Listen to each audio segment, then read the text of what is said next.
Tak ahoj, vítajte na kanáli For Work and Fun a v dnešnom videu sa pozrieme na uhlovú brúsku Narex zo série Camouflage. Takže poďme na to, vyskúšame a poriadne ju otestujeme.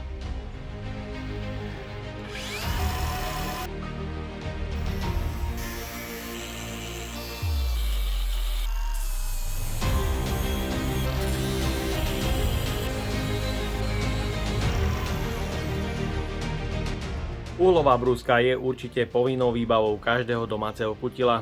K vrtačke od Narexu zo série Camouflage sa určite hodí aj model CBU 125 Basic, ktorý sa predáva v kartonovom prevedení. Je určená pre kotúče 125 mm a je otáčky na prázdno 8000. Je tu mimoriadne atraktívna cena už od 80 eur a poďme na to, odbalíme si ju.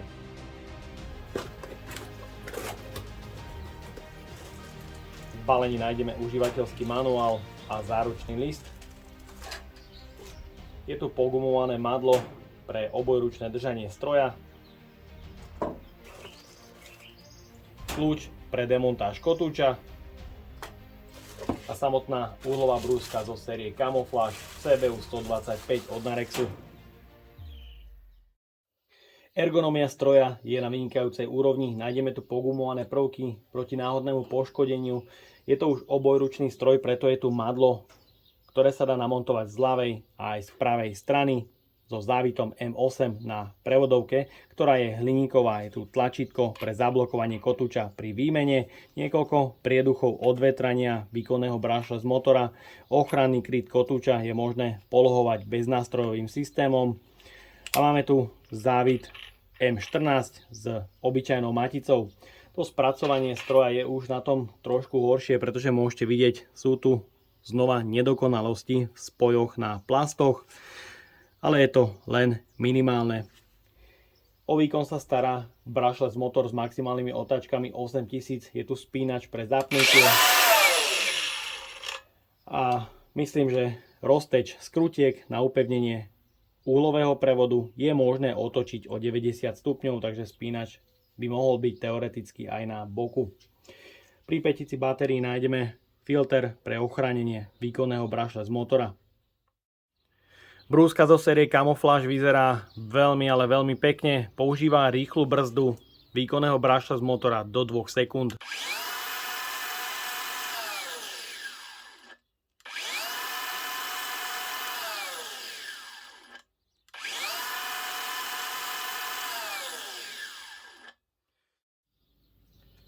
Celková hmotnosť uhlovej brúsky s predmontovaným kotúčom a 4 Ah batériou je 2305 gramov.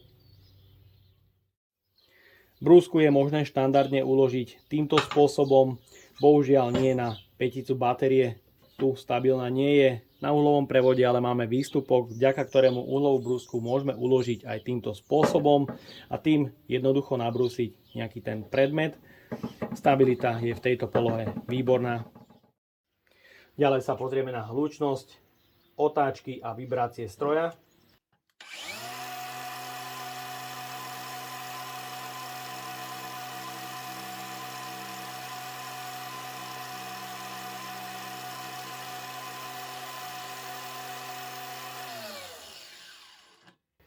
Takže hlučnosť bez zaťaženia je samozrejme bezpredmetná. Tie otáčky výrobca uvádza na štítku na 8000, nameral som 7700 aj nejaké drobné, takže podľa môjho názoru veľmi dobrý výkon, pretože niektoré uhlové brúsky, ktoré dosahujú, dajme tomu, udávaných parametrov na 8500, nedosahujú ani len 7200, tu je len minimálna odchýlka, takže fajn. Pozrieme sa aj na vibrácie stroja a doma to neskúšajte.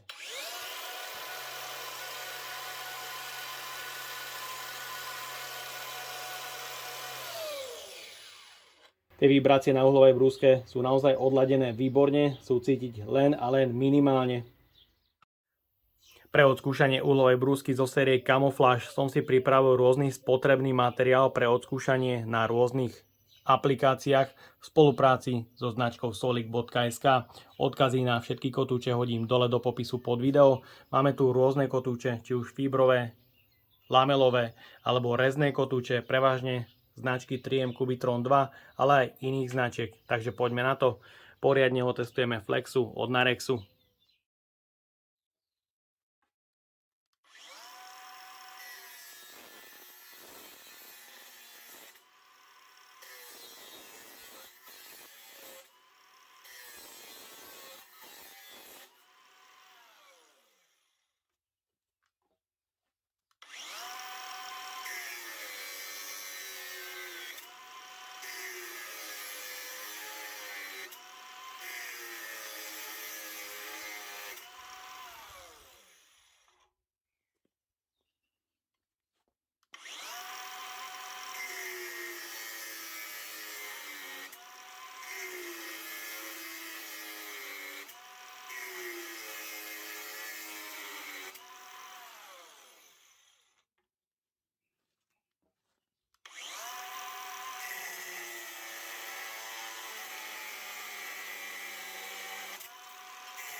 No a teraz vyskúšam v reze na flexu zatlačiť.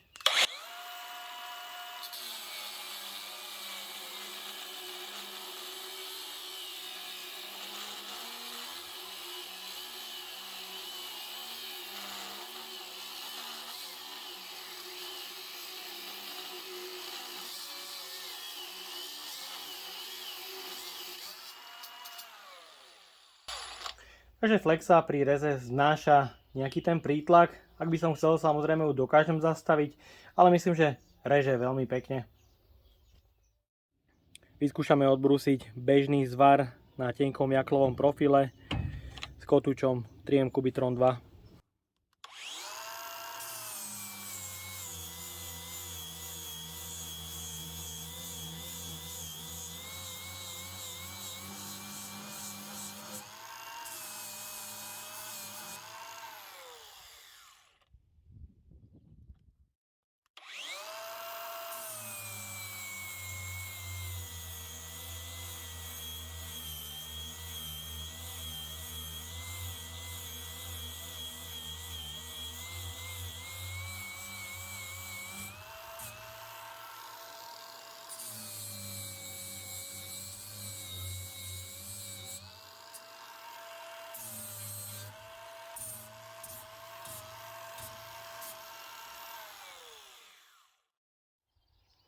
Na ďalšie vybrúsenie zvaru použijem unášač od 3M, rovnako je tu osadený fibrový kotúč 3M Cubitron 2 zrnitosti 60.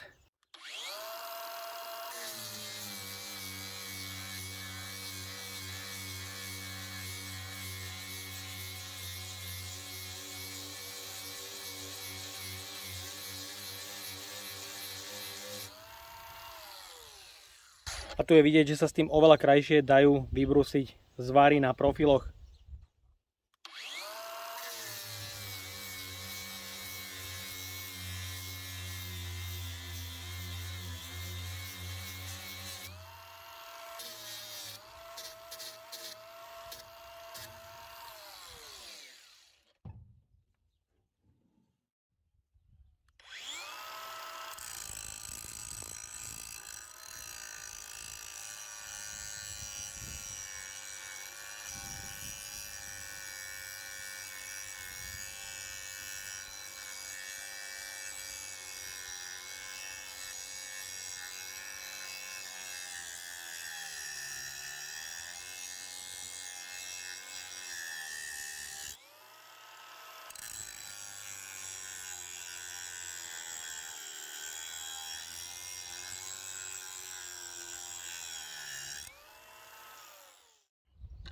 Použijem ďalší kotúč značky 3M Cubitron 2 s podložkou, ktorá je vyformovaná tak, aby sa v krajoch neprehýbala pri brúsení.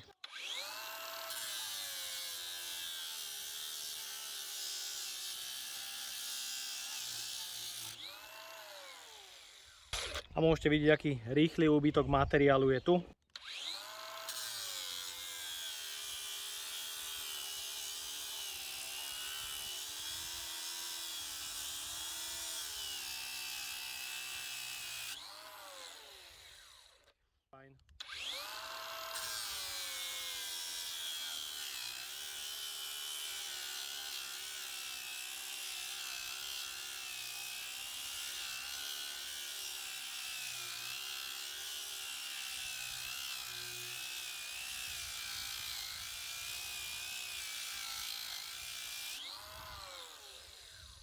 No a mohli ste vidieť, odbrúsil som zhruba 2 cm od celé ohrúbky 5 mm a na kotúči nie je vidieť absolútne žiadna stopa používania, takže to brúsivo je naozaj vynikajúce.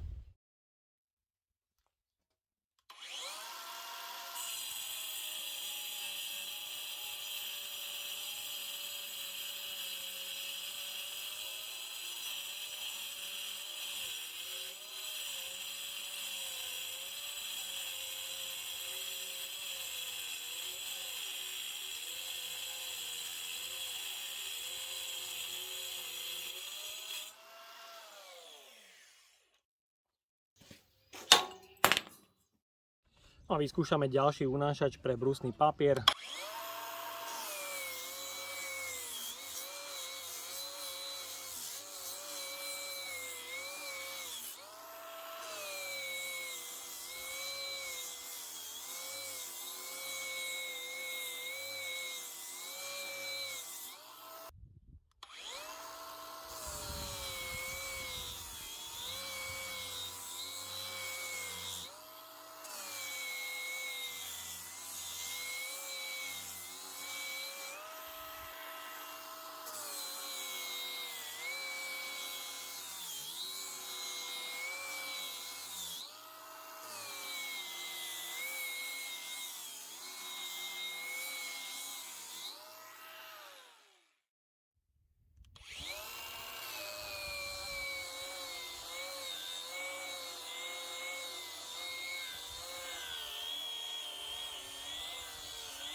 Začíname testom efektivity jedného nabitia 4 Ah batérie s kotúčom od Solíka 3M Cubitron 2.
Tak a máme tu prvé zastavenie, batéria signalizuje posledný level nabitia. Vyskúšam ešte dorezať ten odrezok.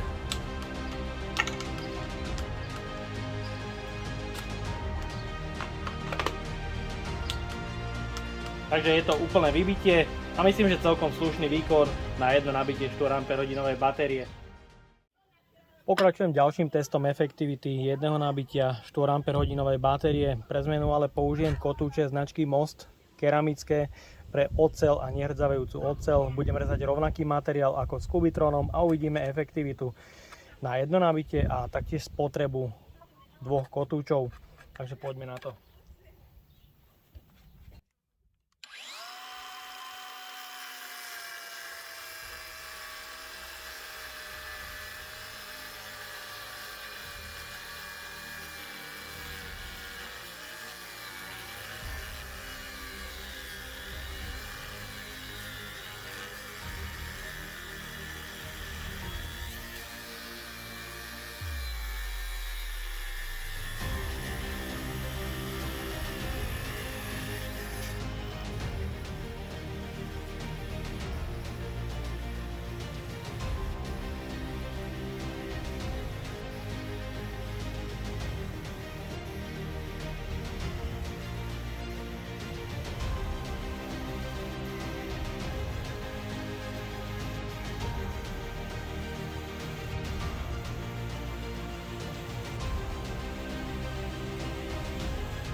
Tak a máme tu prvé zastavenie 4 Ah batérii. Svieti tam už posledná ledka. Vyskúšam ešte dorezať niečo, ale nie, je to už úplné vybitie.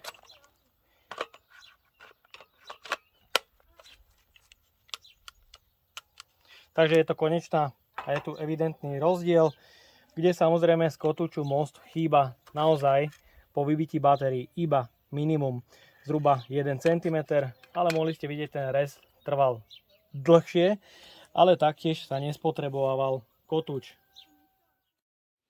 Aká je uhlová brúska od Narexu zo série Camouflage? Podľa môjho názoru výborná, ergonomicky spracovaná tak, že krásne pasuje do ruky, má veľmi, ale veľmi nízke vibrácie, za čo ju určite chválim. A taktiež som s ňou dnes vykonal dvakrát test efektivity jedného nabitia 4 Ah batérií na dvoch rôznych kotúčoch v cene kotúčov za Most Keramik Euro 70 a Cubitron 2 zhruba 3,50 €, kde môžete vidieť, že efektivita u Cubitronu bola vyššia, bolo to 19 odrezkov o rozmere 45x45 x 5 mm a u Mostu 12 týchto odrezkov. Je tu rovnako vidieť väčší úbytok abrazíva u kotúču Most, kde priemer kotúča u Mostu je 105 mm a u Kubitronu stále 110 mm. Takže ja z môjho pohľadu určite odporúčam používať vo flexách na batérie kotúče od Kubitronu, pretože napríklad ak by ste chceli spraviť v práci na nejakej fúške 40 takýchto odrezkov, to znamená 4 bežné metre rezu, stačia vám na to z Flexov Narex 2 batérie. A ak by ste použili kotúč od Mostu, potrebujete viac ako 3 batérie, takže toto je môj uhol pohľadu. Samozrejme, niektorí z vás na domáce použitie môžu vám stačiť kotúče od Mostu, sú samozrejme o polovicu lacnejšie, ale nie je tam taká efektivita práce, pretože tá práca trvá dlhšie a tak ďalej. No a jediné, čo by som tejto flexe mohol vypichnúť, je, že dnes som dosť často menil kotúče a potreboval som občas aj polhovať ochranný kryt a tu sa mi niekoľkokrát stalo, že po upevnení spony ochranného krytu kryt jednoducho nedržal, boh vie ako. Je to spôsobené nepresným odliadkom ochranného krytu, ktorý nepresne zapadáva do opracovanej časti uhlového prevodu a niekedy to tam trošku škrie a nedá sa to polohovať tak ideálne. Samozrejme, to môže byť kus od kusu rôzne. Ja som mal bohužiaľ takúto smolu a takúto skúsenosť. No a ja dúfam, že sa vám dnešné video spolupráca so značkou Narex a Solik páčila.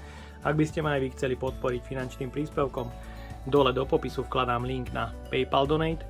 No a odo mňa je to na dnes všetko. A ak sa ti toto video páčilo, daj like, potvrď odber a zvonček, aby ti už neušlo ďalšie video. Ahoj.